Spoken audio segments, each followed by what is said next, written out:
Vamos estudar um pouco a palavra de Deus.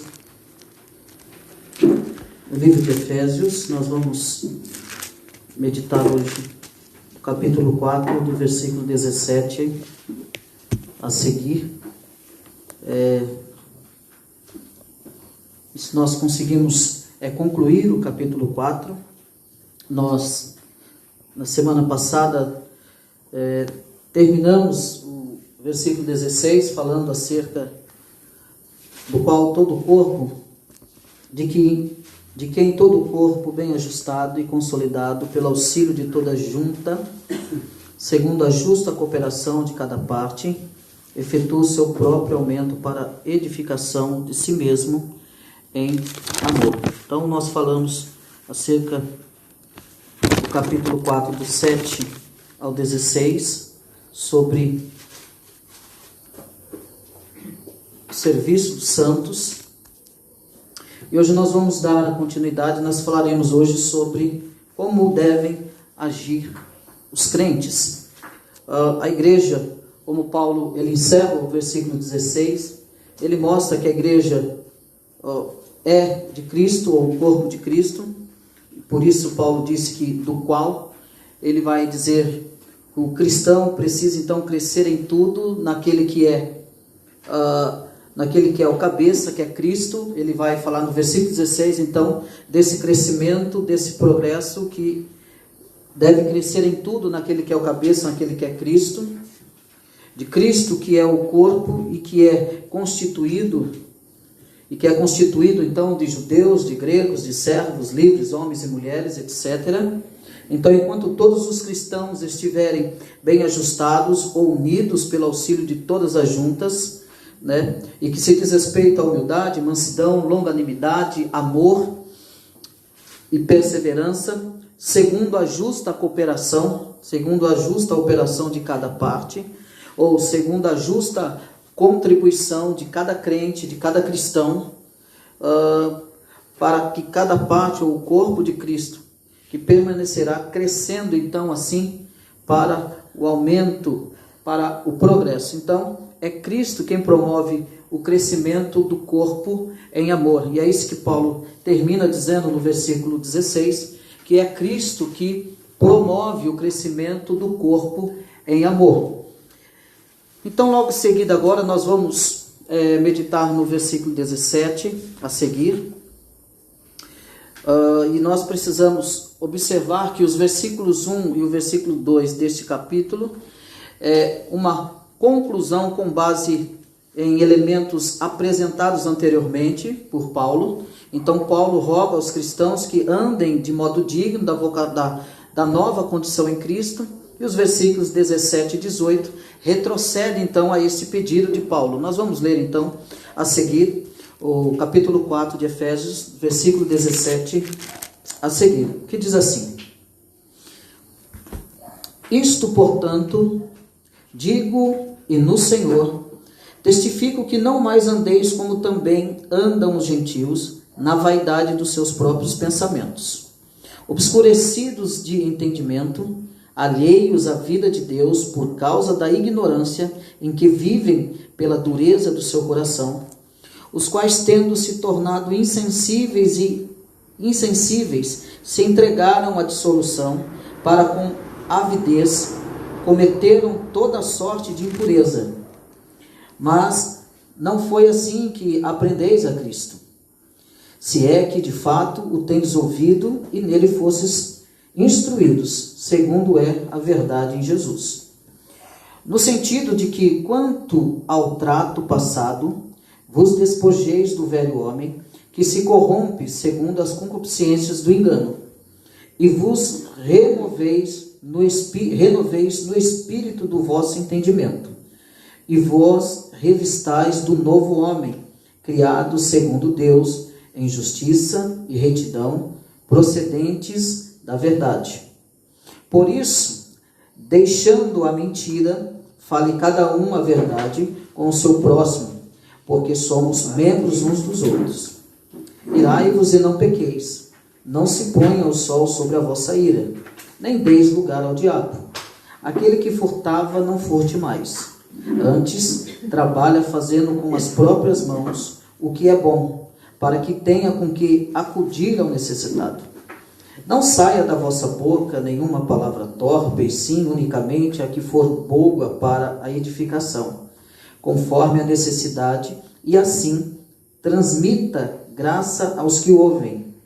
E não entristeçais o Espírito de Deus, ao qual fostes selados para o dia da redenção. Longe de vós toda amargura e cólera, e ira, e gritaria, e blasfêmia, e bem assim toda malícia. Antes, sede uns para com os outros, benignos, compassivos, perdoando-vos uns aos outros, como também Deus em Cristo vos perdoou.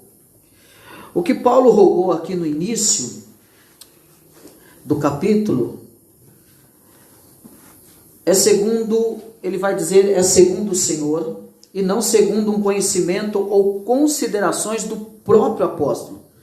Ele vai dizer, no versos 1 e 17, portanto, como prisioneiro do Senhor, rogo-vos que andeis, e digo isto e testifico no Senhor, para que não andeis, ou seja, para que não andeis conforme os gentios. Então, o que Paulo vai trabalhar aqui, agora a seguir, no versículo 17, falando sobre como devem agir os crentes, Paulo ele vai mostrar agora de que forma os crentes devem agir, de que forma os crentes então devem se portar. Ele vai mostrar que os cristãos devem então se portar de modo digno da vocação com que foram chamados e não devem andar como andam os outros gentios que não conhecem a Cristo. Ele está falando com esse grupo de pessoas, com gentios já convertidos ao cristianismo, e o que ele vai tratar aqui, ele vai dizer que eles devem então portar de modo digno da vocação com qual eles foram chamados, e não devem andar como andam os outros gentios que não conhecem a Cristo. Então, o modo que os incrédulos se comportam não deve ser o mesmo modo dos cristãos. Então, o modo que os incrédulos se comportam não deve ser o mesmo modo dos cristãos. Enquanto os incrédulos andam segundo a vaidade da mente, segundo a vaidade dos seus pensamentos, o cristão precisa renovar-se quanto ao seu entendimento da palavra de Deus.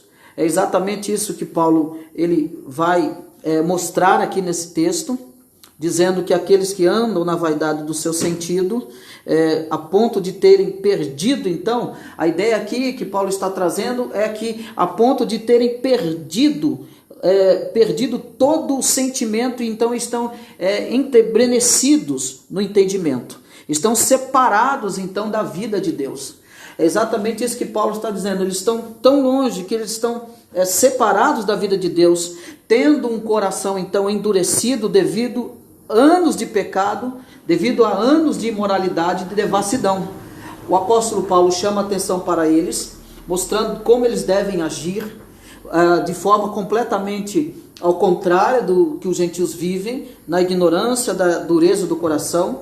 Você preste bem atenção no que ele está dizendo. Isso, portanto, digo e no Senhor testifico que não mais andeis como também andam os gentios.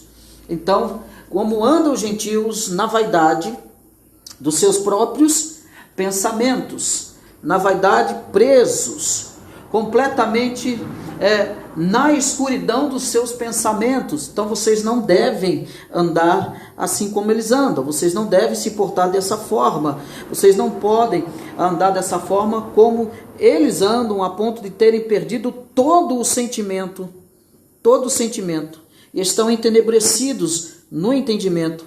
Eles estão separados da vida com Deus, eles não têm uma vida com Deus, eles não glorificam a Deus, eles não adoram a Deus, eles não servem a Deus, e além disso eles têm um coração endurecido devido ao quê? A consequência do endurecimento do coração deles é devido ao pecado, a vida pecaminosa, a vida de devassidão, a vida de imoralidade.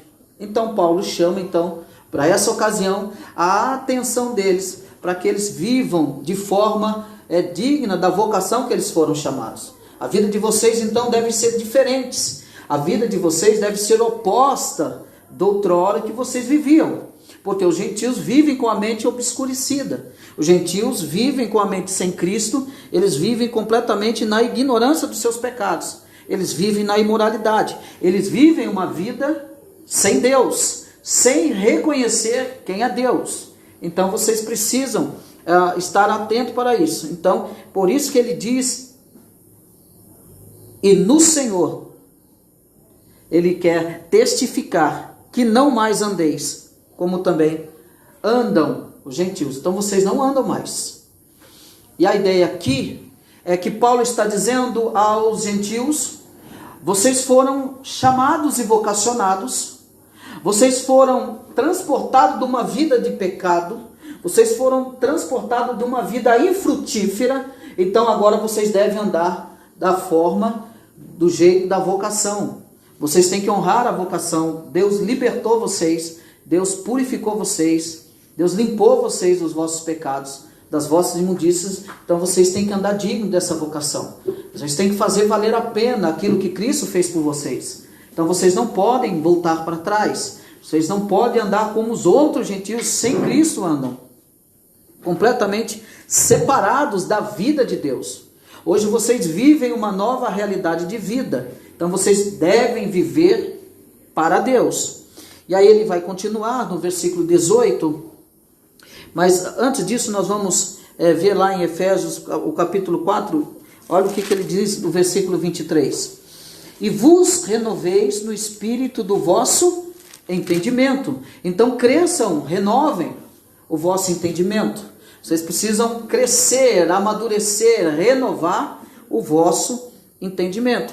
Também em Romanos, o capítulo 12, o versículo 2, também Paulo, ele vai dizer assim: e não vos conformeis com este século, mas transformai-vos pela renovação da vossa mente, para que experimenteis qual seja a boa, agradável e perfeita vontade de Deus. Então, é a renovação da mente, para que possa então ter a condição de experimentar, de participar da boa, agradável e perfeita vontade de Deus. Então, e não vos conformeis com esse século. Paulo ele trata isso dizendo: não se conforme com esse século, mas transformai-vos pela renovação da vossa mente. Que a mente de vocês possa estar prontas e preparadas para esse entendimento da vontade de Deus, para esse entendimento, esse conhecimento da vontade de Deus. Então a mente de vocês deve estar iluminadas com a vontade de Deus, para que vocês possam viver, para que vocês possam entender e conhecer a vontade, que é boa, perfeita e agradável, para que vocês tenham condições de viver a vontade de Deus e servir a Deus, e conhecer essa vontade, essa boa, perfeita vontade de Deus. Mas no versículo 18 ele vai nos dizer assim: obscurecidos, ele continua dizendo, obscurecidos de entendimento. Como que são então essas pessoas, esses gentios sem Cristo? Paulo vai trazer essa relação. Ele vai dizer que são então entebrecidos no entendimento, separados da vida de Deus pela ignorância que há neles, pela dureza do coração, entebrecidos do entendimento, alheios à vida de Deus, versículo 18, por causa da ignorância em que vivem, pela dureza do seu coração.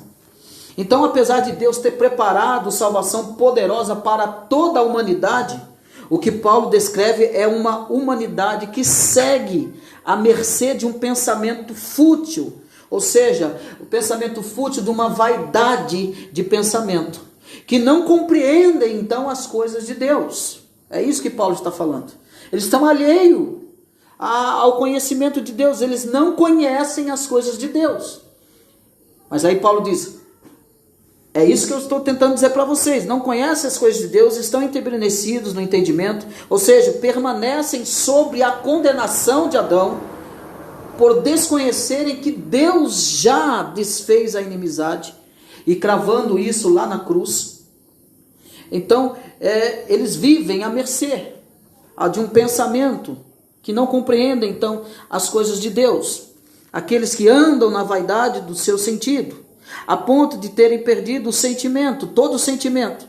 Eles estão enternecidos no entendimento, eles estão à mercê, estão separados da vida de Deus, estão de um coração então duro, endurecido devido a anos, e sem reconhecer o que Deus fez cravando na cruz, o que Deus fez e realizou, o que Deus já fez, já desfez a inimizade cravando-a na cruz, desfez a inimizade que o homem herdou no jardim do Éden quando o pecado entrou.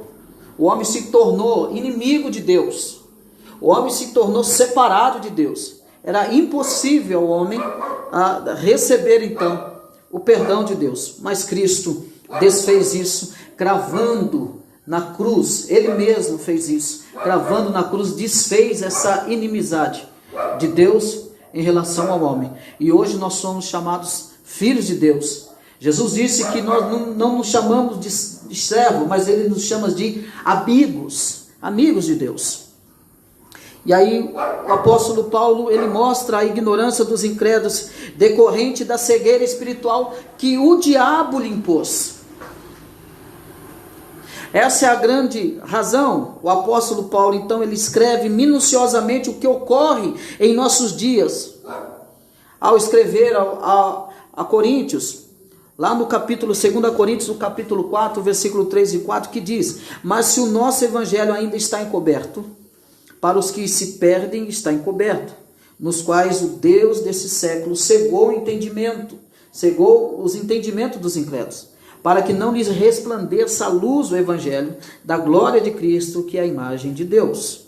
Então, Satanás, o inimigo das nossas almas, ele cegou o entendimento, para que as pessoas não entendam, para que as pessoas não compreendam, para que não chegue a luz do evangelho sobre elas.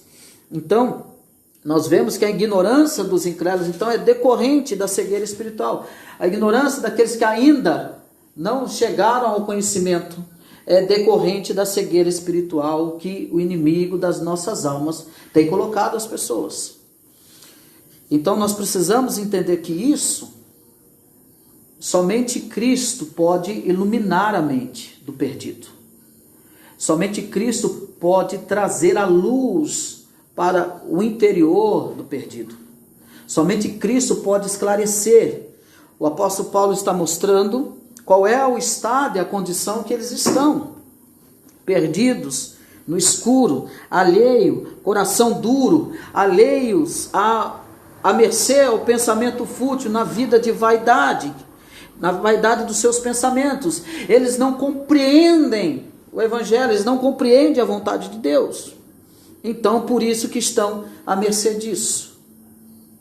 E por isso que nós devemos orar para que o Senhor possa libertar vidas, para que o Senhor possa iluminar o entendimento dessas pessoas. Então, daqui se responde por que muitas pessoas, ao ouvir o evangelho, não entendem, não compreendem. Por que as pessoas ouvem o evangelho e muitas das vezes não dão a resposta ao ouvir o evangelho? Porque estão completamente à mercê. Completamente à mercê. Mas nós vemos 2 Coríntios capítulo 5, versículo 19, diz assim: e isto é, Deus estava em Cristo, reconciliando consigo o mundo, não lhe imputando os seus pecados, e pôs em nós a palavra da reconciliação. Ou seja, Deus reconciliou consigo mesmo o mundo.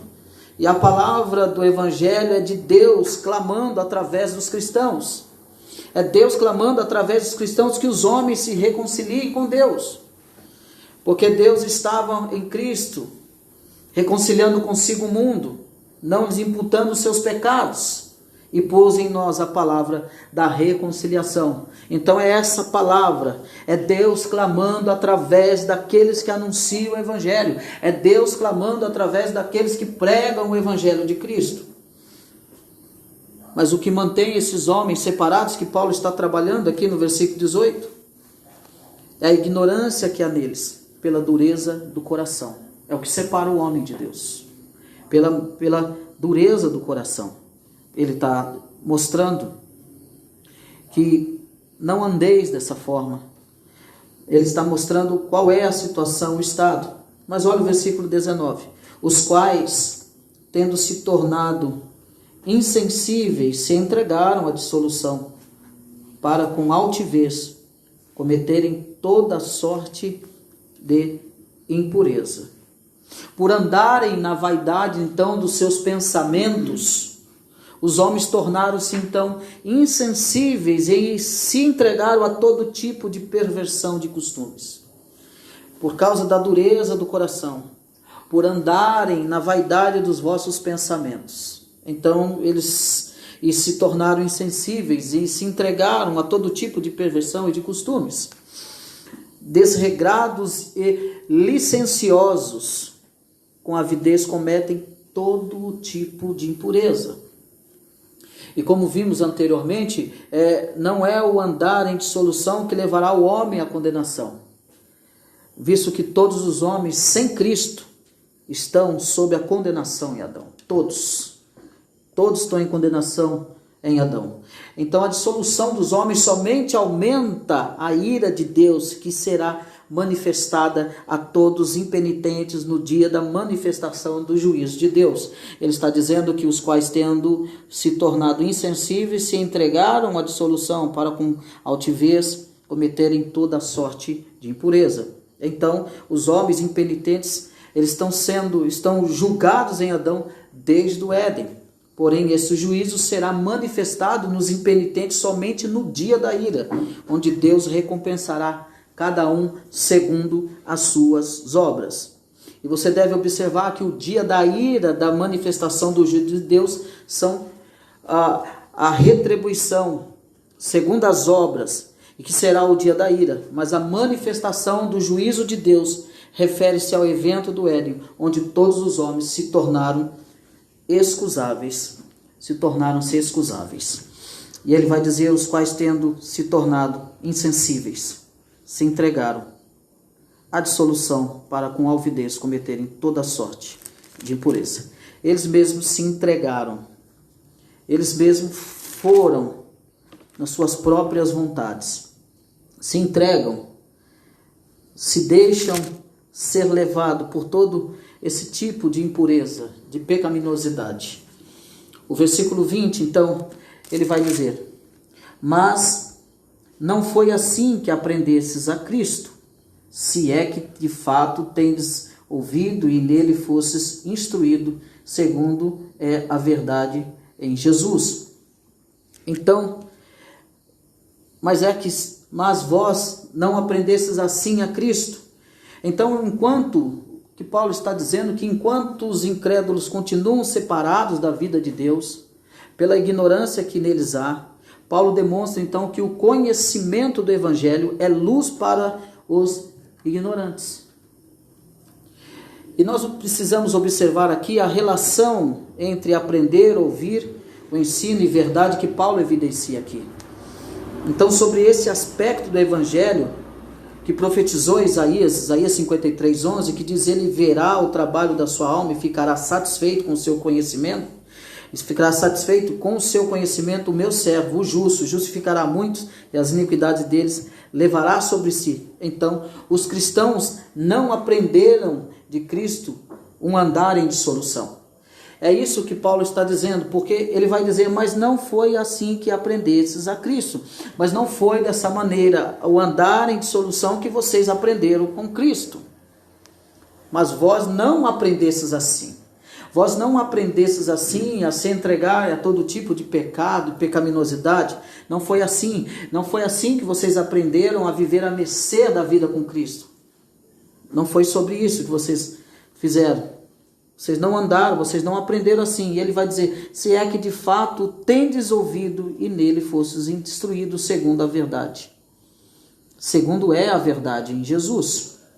Então, o apóstolo especifica, ao falar da dissolução, ele diz: não andeis mais como andam os outros gentios. Então, ao especificar que os cristãos não deviam andar como os gentios, primeiro, isso demonstra que os judeus não viviam a mesma dissolução dos gentios. Segundo, porque eles não viviam a mesma dissolução dos gentios, pois eles seguiam a lei de Moisés. Os judeus, eles tinham uma vida moral elevada, se comparada dos povos gentílicos, e isso demonstrava que essa carta, então, foi direcionada exclusivamente a cristãos chamados dentre, então, os gentios. É exatamente a ele, aos gentios que se converteram, que é, então, direcionada essa carta, trazido esse alerta, essa carta. Então, se realmente os cristãos ouviram e foram ensinados conforme a verdade de Jesus, eles saberiam, então, que quanto ao trato passado, versículo 22, quanto ao trato passado, vos despojeis do velho homem, que se corrompe pelas concupiscências do engano. Então, o trato passado aqui, que Paulo está dizendo, refere-se então à herdada de Adão, onde todos pecaram e foram destituídos da glória de Deus. É o que ele diz aqui. No sentido, versículo 22, no sentido de que quanto ao trato passado, ou seja, a natureza herdada de Adão, onde todos pecaram e foram destituídos da glória de Deus, você deve observar que o trato que Paulo faz referência é a coisa do passado, ou seja, refere-se a um outro tempo, noutro tempo ou em outra hora. Com relação ao trato passado, ele foi desfeito na cruz. Com relação ao trato passado, é isso que ele está dizendo, que foi desfeito na cruz, no sentido de que, quanto ao trato passado, vos despojeis do velho homem, que se corrompe segundo as concupiscências do engano. Vocês foram livres, vocês foram libertos, e esse trato passado foi desfeito na cruz. Então, Paulo, ele demonstra aos romanos que o velho homem foi crucificado com Cristo e a carne do pecado desfeita. É esse trato passado, é Paulo lembrando do velho homem. Ele vai dizer no versículo 23, e vos renoveis no espírito do vosso entendimento. Então, no sentido de que quanto ao trato passado, vos despojeis do velho homem, que se corrompe segundo as concupiscências do engano. Então, ele mostrando essa relação de vida, a vida passada, a vida de outrora, a conduta passada, a conduta de outrora, e ele demonstrando agora, vocês são um novo homem, vocês então são nova criatura. Ele tratando sobre o trato do passado. É isso que ele já havia demonstrado, que os cristãos eram por natureza filhos da ira, mas que agora todos foram vivificados com Cristo, para serem vivificados, ou seja, para ressuscitar com Cristo. Então, primeiro é preciso ter um encontro com a cruz de Cristo e ser sepultado com Ele, sendo, portanto, desfeita a carne do pecado, o velho homem com a sua natureza. Então, vocês foram desfeitos com isso. O velho homem com a sua velha natureza. Então, uma vez que os cristãos eram novas criaturas, criados em Cristo, então eles deveriam despojar, ou seja, deveriam privar da posse, largar ou abandonar das coisas que pertenciam ao velho homem. Então vocês não poderiam mais voltar a retornar, a praticar as velhas obras ou as velhas condutas. E despojar do velho homem é o mesmo que não mais andar como andam os outros gentios entenebrecidos no entendimento. E aqui eu quero chamar a sua atenção, porque Paulo está chamando esse alerta, mostrando como que vocês devem agir agora como cristãos. Infelizmente a gente vê pessoas que dizem que tiveram um encontro com Cristo, se intitulam como cristãos, mas no entanto vivem uma vida cristã como que se Cristo não existisse. Pessoas que professam o nome de Jesus, professam o nome de Deus, mas que vivem com os velhos costumes do velho homem. Paulo está falando diretamente aqui com os gentios já convertidos pelo Evangelho, e fala assim, olha para os gentios lá, que estão com a mente escurecida, vivem uma vida à parte, à mercê de Deus, do conhecimento de Deus. Vocês foram chamados e vocacionados para viver uma nova realidade de vida. Então vocês não devem viver da forma que vocês viviam antigamente, antes do Evangelho chegar até vocês. É interessante porque é esse rumo que ele vai tomar. Vocês não devem mais voltar para trás.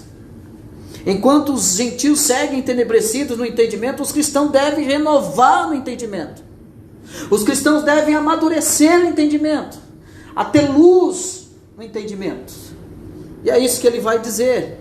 Então, ele mostra, Paulo demonstrou que é necessário então que os cristãos se renovem através do transformar pela renovação do entendimento.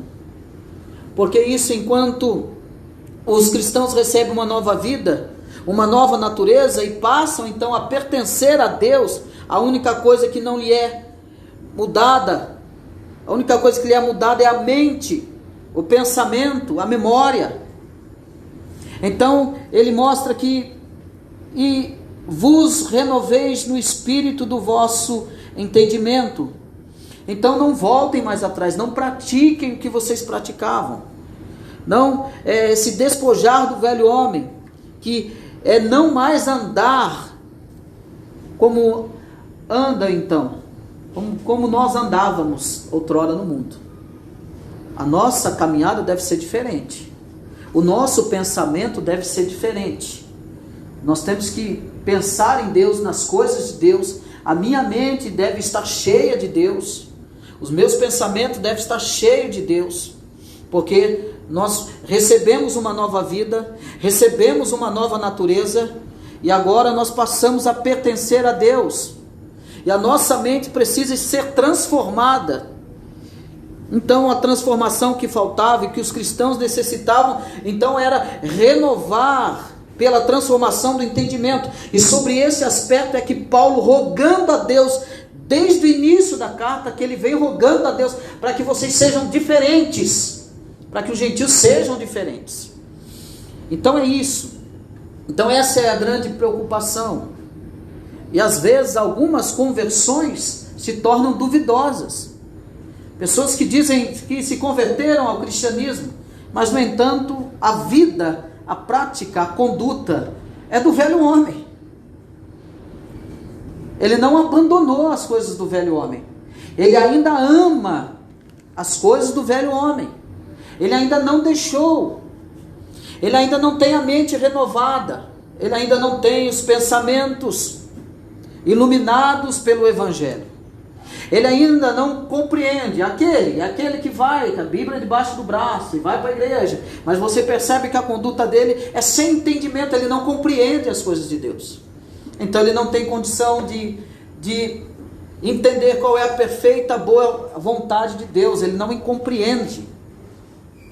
É essa questão que Paulo está tratando, mas vamos ainda no versículo 24.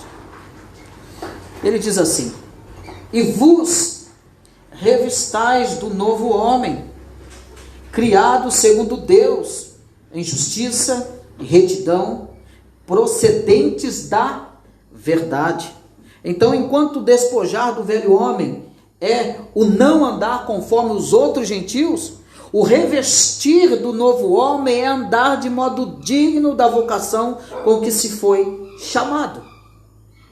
É isso que ele está dizendo. Então, e vos revestis do novo homem.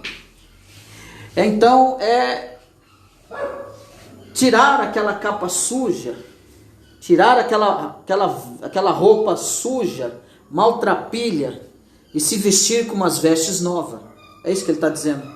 Se revista com umas vestes novas, do novo homem, que foi criado segundo Deus, em justiça e retidão, procedentes da verdade. Isso aqui é muito, muito sério, isso aqui. Muito sério o que ele está falando.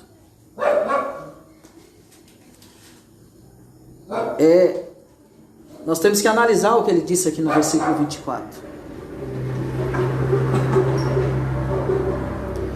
E vos revesti do novo homem, criado segundo Deus. Lembra quando Jesus faz aquela pergunta para os discípulos? Os homens estão, olha Jesus, os homens estão falando que o Senhor é isso, que o Senhor é aquilo, que o Senhor é João Batista, que o Senhor é Elias. Aí Jesus faz uma pergunta para ele: e vocês, quem vocês estão dizendo que eu sou? E aí Pedro se levanta e fala: tu és o Cristo, o Filho do Deus vivo. Aí Jesus vai dizer: bem disseste, Pedro, não fosses carne e nem sangue que te revelou, mas o meu Pai que está no céu que te revelou quem sou eu. Paulo está mostrando esse revestir do novo homem. Esse novo homem, preste bem atenção nisso aqui, criado segundo Deus. Esse novo homem gerado segundo a vontade de Deus. Não foi pela vontade do homem, não foi pela vontade da carne, não foi pela vontade do sangue. Jesus disse para Pedro: não foi carne nem sangue que te revelou, mas o meu Pai que estás no céu. E mais uma vez eu digo que algumas conversões são duvidosas, por causa desse versículo aqui. O novo homem que foi criado segundo Deus, que foi criado segundo Deus, segundo em justiça e retidão procedentes da verdade. Então, é esse novo homem, o novo homem que é criado por Deus segundo o poder que opera naqueles que creem no Evangelho. Sendo então criado em verdadeira justiça e santidade, sendo portanto filhos de Deus. Esse homem que é criado dessa forma, na verdade, na justiça, na santidade, e se torna então filho de Deus, é isso que Paulo está dizendo. Mas nós vamos continuando aqui no versículo 25, ele vai dizer então: por isso, ele continua. Até aqui tudo bem para vocês? Está claro para vocês? Está compreensível? Tem alguma pergunta? Eu creio. Sim. Essa nova natureza que a gente tem depois que a gente se converte, né? Uhum. A gente pode fazer um adendo àquela parábola que fala sobre o pai que quer fazer uma festa para o filho. Filho pródigo? Não, é outra. E aí, no meio da festa, tem um lá que não está com as vestes a caráter. Até aí, o dono dessa festa pergunta: por que você não está com as vestes de núpcias? Uhum. Aí não responde nada, ele é arrancado de lá.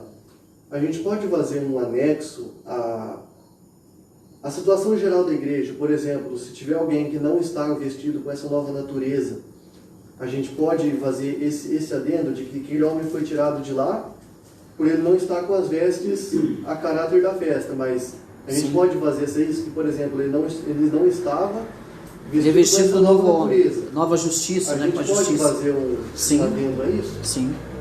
Ele é impedido de entrar na festa.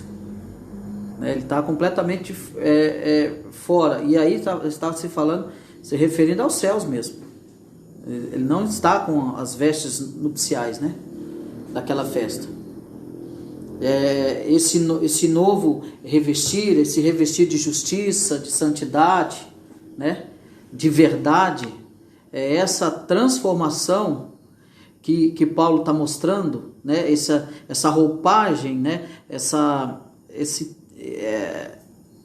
O sentido que ele traz, né? Falando de roupa, né? Que você precisa do novo homem, se revestir do novo homem, né? Esses dias eu estava pensando a respeito disso.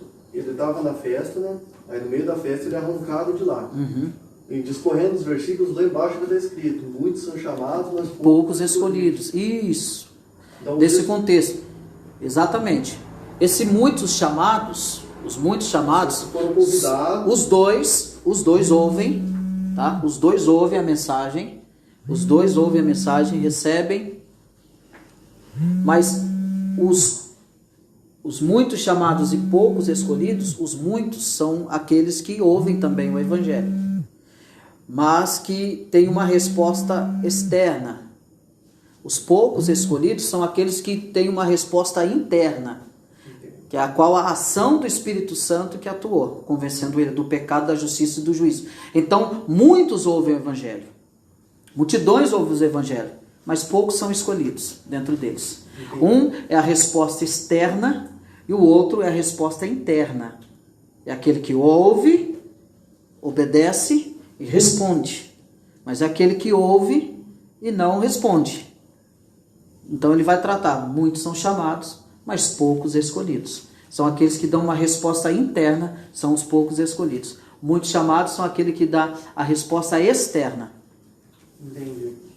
Tá? Que não há mudança, não há atento. Ele está à mercê do entendimento do Evangelho. Né? Ele está à mercê. Não compreende, não entende. Ouve, mas não entende, não compreende. Não há transformação. Não há uma transformação, porque Satanás cegou o entendimento deles. Cegou o entendimento deles. Então, por isso que o apóstolo Paulo está dizendo, então, se vos revistais do novo homem, criado segundo Deus, em justiça e retidão, procedentes da verdade. Entendeu? Diego? Ficou claro? Então, é exatamente isso. E aí ele continua dizendo, por isso, deixando a mentira, olha que interessante. Aí ele vai dizer, então, por isso, deixando a mentira, versículo 25, fale cada um a verdade com o seu próximo, porque somos membros uns dos outros. Então, os versículos anteriores, eles apresentam o motivo pela qual os cristãos devem proceder conforme o que Paulo, então, recomendou no verso 1 desse capítulo. O verso 1 desse capítulo. O que Paulo recomendou. Olha o que ele recomenda. Rogo-vos, pois, eu, o prisioneiro no Senhor, que andeis de modo digno da vocação com que fostes chamados.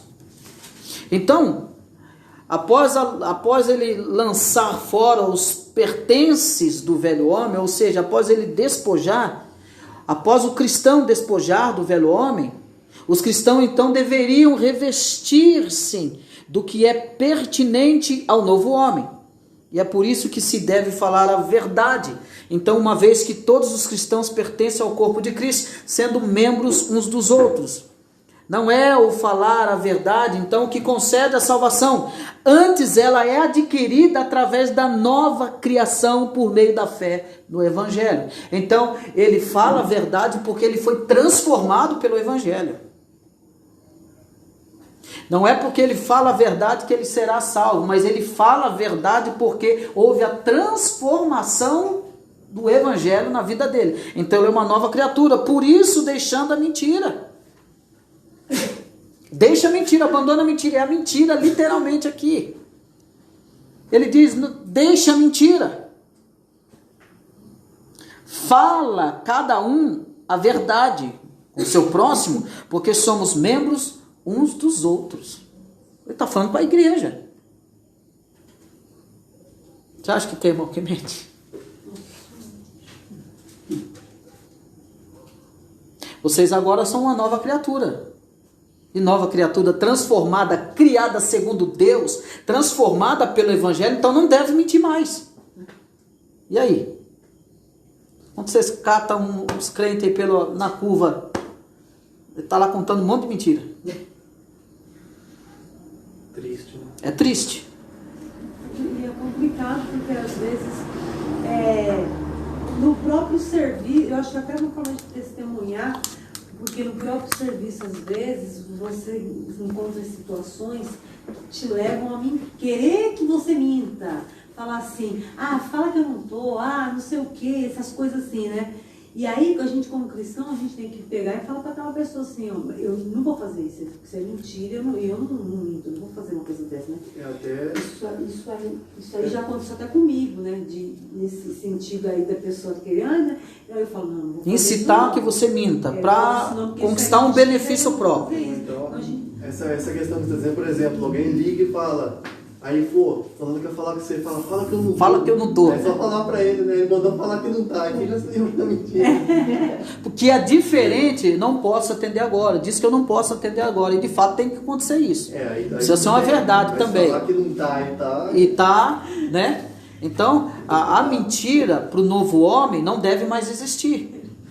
E aqui ele está tratando do corpo de Cristo. Ele está falando, não mente para o seu irmão. Porque todos são membros do mesmo corpo. E a omissão? A omissão é pecado.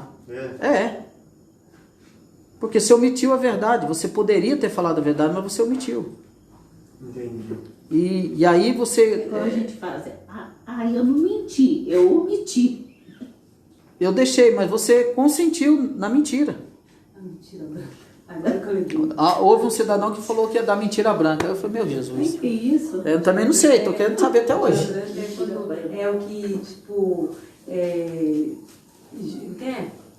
Abraão, né, que na questão, que a mulher dele era irmã dele. Mas na realidade, ele não mentiu, porque ela era mesmo, né? Ela era por parte, não sei se era de pai, de mãe, não sei. Né? Mas o sentido que ele quis falar, que ele quer dizer é o outro. Sentido é errado, tem que entender lá o contexto. Né? Entendeu o contexto? Né? Aí falou que era mentira branca. Teve um pastor. Mentira branca. Teve um pastor que falou assim: tem a mentira ruim e a mentira branca. Mentira branca. Você acha que mentira branca. É aquela mentira que você mente sem querer mentir, tipo assim, sabe? Não. Ou mentir. Então, é exatamente isso que Paulo está pedindo aos gentios, que falem a verdade uns aos outros, porque todos eles estão unidos em Cristo. E nós vemos que lá em Provérbios, o capítulo 6, versículo 17, diz que a língua mentirosa é indicada como uma das 6 coisas que Deus odeia. Lê lá para mim, Provérbios, capítulo 6, versículo 17. Alguém lê bem alto para mim.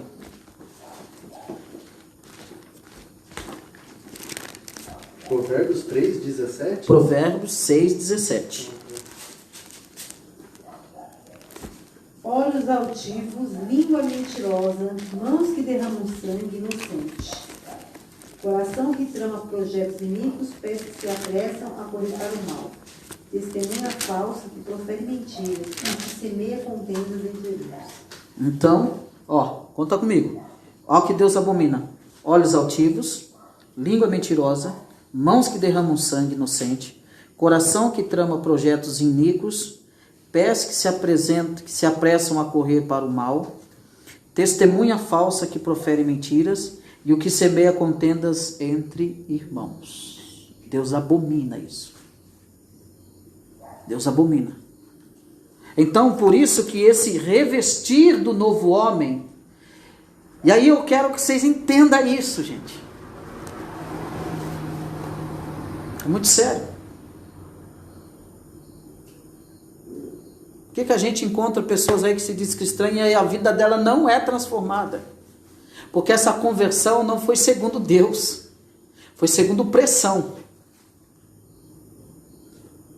foi segundo intimação. Vamos lá, aquele movimento, né? Pressão psicológica. Vamos lá, você tem que aceitar Jesus, vamos, senão você vai para o inferno amanhã. Aí a pessoa no desespero de ir para o inferno, não porque ela quer encontrar com Cristo, mas por causa do inferno. Porque ninguém, você perguntar, sai na rua e pergunta quem quer ir para o inferno, ninguém quer ir para o inferno. Ele vai lá na frente e fala, eu quero aceitar Jesus. Só que aí, os mesmos irmãozinhos que fizeram essa pressão psicológica nele, são os mesmos irmãozinhos que vai ver aquela pessoa que aceitou, entre aspas, Jesus ali, amanhã ele está no boteco, ele está no bar, está na prostituição, está mentindo, está enganando, está roubando. Só que aqueles mesmos crentes, sem entendimento do que é a conversão, vai apontar o dedo para aquela pessoa lá, aceitou Jesus, olha lá como é que ele tá na farra, na bebedice, na balada. Mas foi você que fez tudo errado. E atestou que ele então é convertido, por causa daquela movimentação. Paulo está dizendo não, isso não é conversão. Ele torna então a espojadora de lama? Não se converteu. Não houve uma transformação, não houve uma transformação da roupagem, tirar a roupagem velha do velho homem e colocou uma nova. Ele continua com a roupa velha.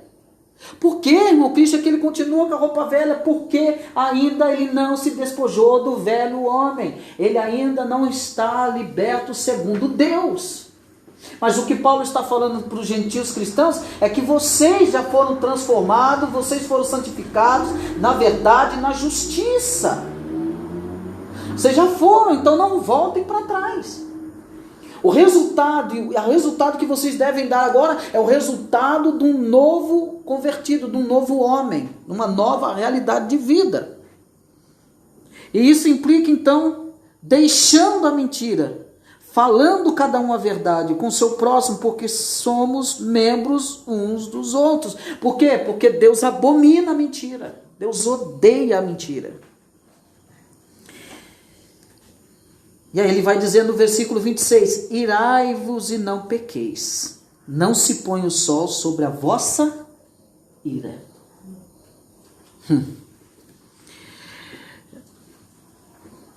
nesse verso, Paulo então ele está recomendando, ele não recomenda, ou seja, Paulo não recomenda a ira ou a cólera, mas antes ele cita o Salmo 4, lê comigo lá Salmo 4, vamos ver o que Paulo cita do Salmo 4, o verso 4, que apresenta de modo prático o que é revestir-se do novo homem. Salmo 4, 4. Quem achou pode ler, por gentileza. É esse salmo que Paulo vai usar. E não pequeis, consultai no travesseiro o coração e sossegai. Então, irai-vos e não pequeis, consultai no travesseiro o coração e sossegai. Então, qual deve ser o nosso comportamento cristão?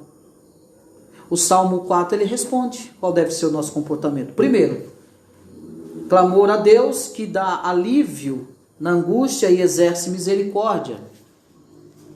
Olha o versículo 4. Responde-me quando clamo a Deus da minha justiça. Na angústia me tens aliviado, tem misericórdia de mim e ouve a minha oração. Então, o que o Salmo mostra como deve ser o nosso comportamento está aqui. Salmo 4. Então, primeiro é o clamor a Deus que dá alívio, a angústia e exerce misericórdia. Segundo, por conhecer a Deus, saberá que Deus sempre ouve aquele que clama. Olha comigo o versículo 3. Sabei, porém, que o Senhor distingue para si o piedoso. O Senhor me ouve quando eu clamo por Ele. Segunda coisa, é o segundo comportamento, é saber, é conhecer. Por conhecer a Deus, é saber que Deus sempre ouve aquele que clama. Terceiro, que a meditação é melhor que a ira, pois fará com que ele que confie em Deus e se deleite em paz.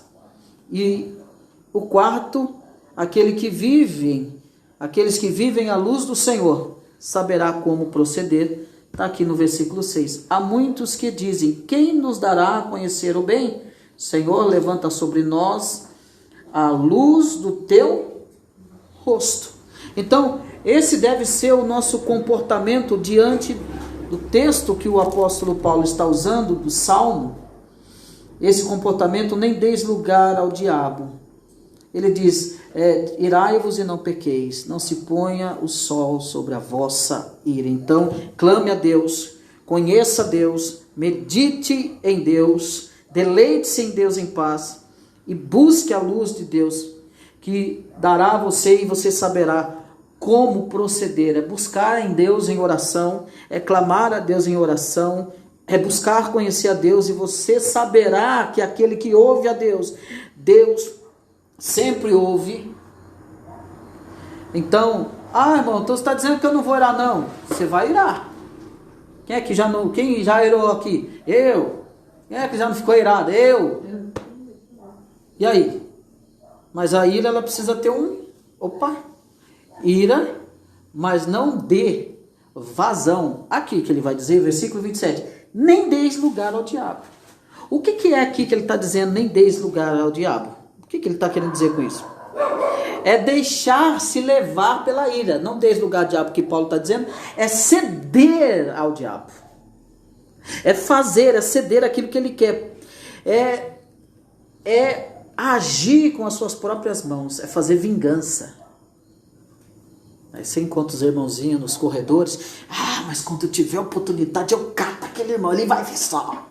Quem me viu passar na prova e não me ajudou, vai me ver no palco e vai se arrepender. Aí canta aquela música, né? A música da vingança.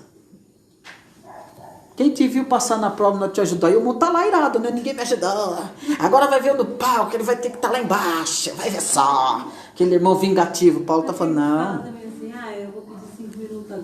Eu vou pedir 5, é um jargão que se usa, né? Eu vou pedir 5 minutinhos para Deus quebrar, descer a mão na cara. Eu vou dizer, eu sou crente, meu facão não é. Meu facão não é, meu braço não é. E tem essas expressões, né? Essas expressões, meu braço não é. Ó, pedir 5 minutinhos para Deus, eu te quebro no meio. O facão é inanimado, mas se você tá com o facão na pessoa, acaba com ela.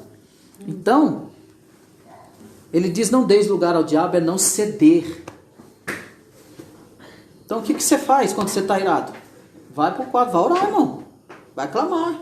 Respira fundo. Tem uma música que diz, está nervoso, vai orar, né? Outra diz, está nervoso, vai pescar, né? Mas para o cristão, está nervoso, vai orar. Fazer com a pescaria deixa mais nervoso ainda. Deixa mais nervoso ainda, que os peixes não querem vir para o anzol. Eles fazem greve Tem que catar peixe na varada. na varada, desce a vara. Então, como é que eu trato? Olha para o Salmo 4. Como que eu trato a ira? Como que eu respondo à ira e como não ceder à ira? Ou seja, como eu não dar lugar ao diabo, Paulo está dizendo. Então é interessante que ele usa o Salmo 4 para mostrar para a gente que forma nós temos que lidar, qual deve ser o nosso comportamento concernente à ira. Ele não está descartando que nós não vamos nos irar. Entendeu isso aqui que ele está falando? Eu não estou falando que vocês não vão irar. Ireis, mas não pequem. Não cedam a vossa ira. Não coloque o sol sobre a justiça. Né? Ele vai dizer, nem desolgado, irai-vos, não pequei, não se ponha o sol sobre a vossa ira. Não se ponha. Fica calado, então. Fique calado, vá orar. É orar, é clamar a Deus.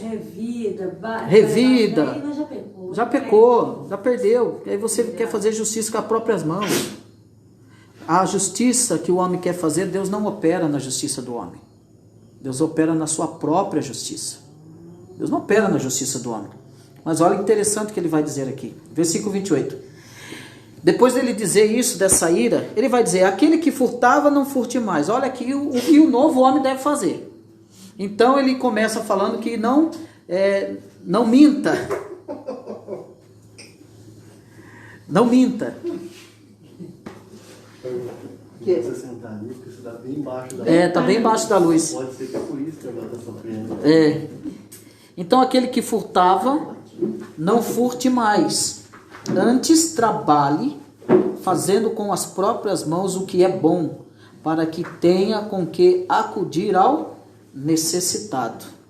Então, a gente tem que ver que o evangelho, ele não veio para promover uma vida fácil ou facilidades para se viver. O evangelho não veio para promover isso. Né? Ele vai dizer aqui, então, ele vai dar outra coisa, aquele que furtava, não furte mais.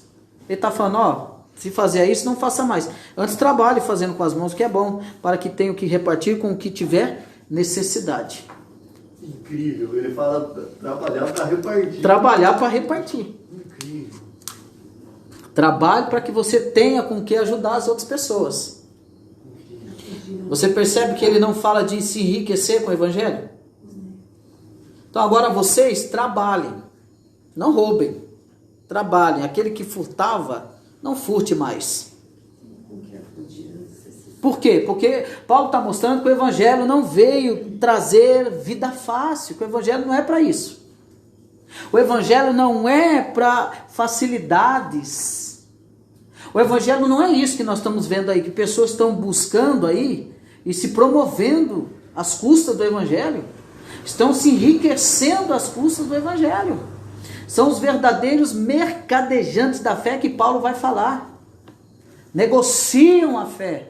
É por isso que você vê hoje aqui no cristianismo no Brasil, homens negociando a fé, vendendo a fé, abusando da fragilidade dos pobres. Eu vim para uma época que os jovens, muitos irmãos não queriam trabalhar mais. Eu vou viver da obra, eu vou viver da obra. Eu falei, não, mas peraí, meu filho, não é isso aí que Jesus, não é, você está entendendo tudo errado. E viver da obra, como assim não? Que eu vou só viver no evangelho, não vou mais trabalhar, não sei o que, mas peraí, irmão, Deus te chamou para isso? Você foi vocacionado para isso, tem certeza?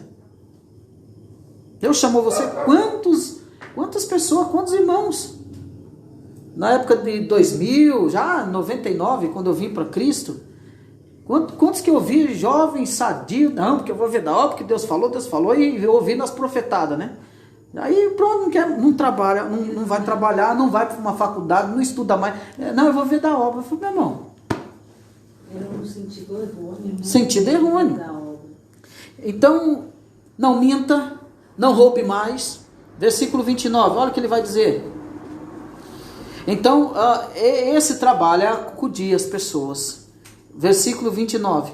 Não saia da vossa boca nenhuma palavra torpe, sim unicamente a que for boa para a edificação, conforme a necessidade, e assim transmita graça aos que ouvem. Então ele está falando, não seja falador. Presta atenção aqui no que ele está dizendo. Porque que as palavras do cristão devem promover edificação e não depreciação de quem quer que seja. Palavras torpes, palavrão, não sai da vossa boca nenhuma palavra torpe. Palavrão feio mesmo, aí se eu olhar assim, oxe, como assim falar isso aí?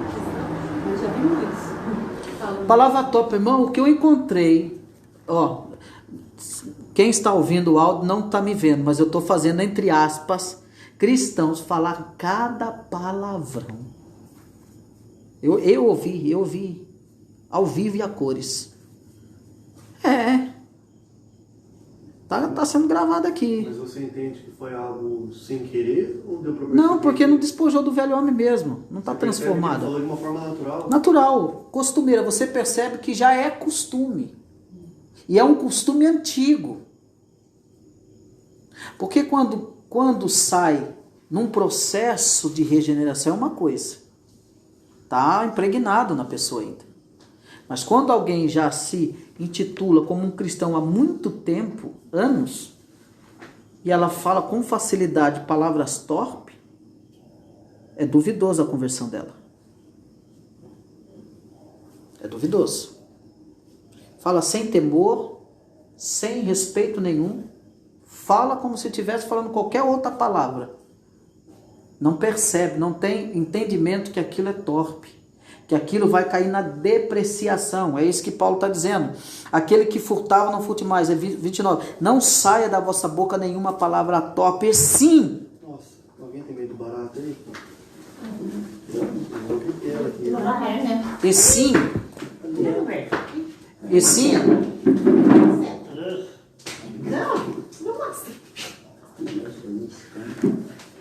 Então, não saia. Vamos voltar aqui, deixa.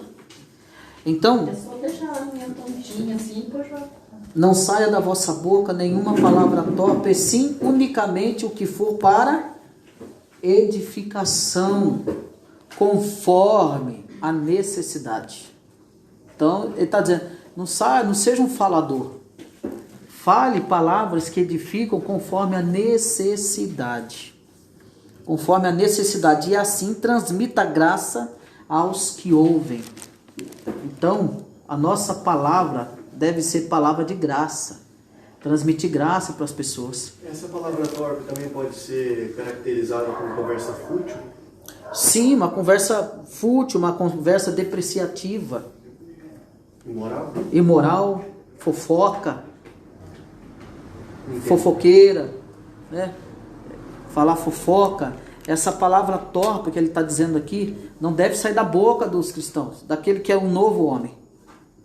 É dessa forma que os crentes não devem agir.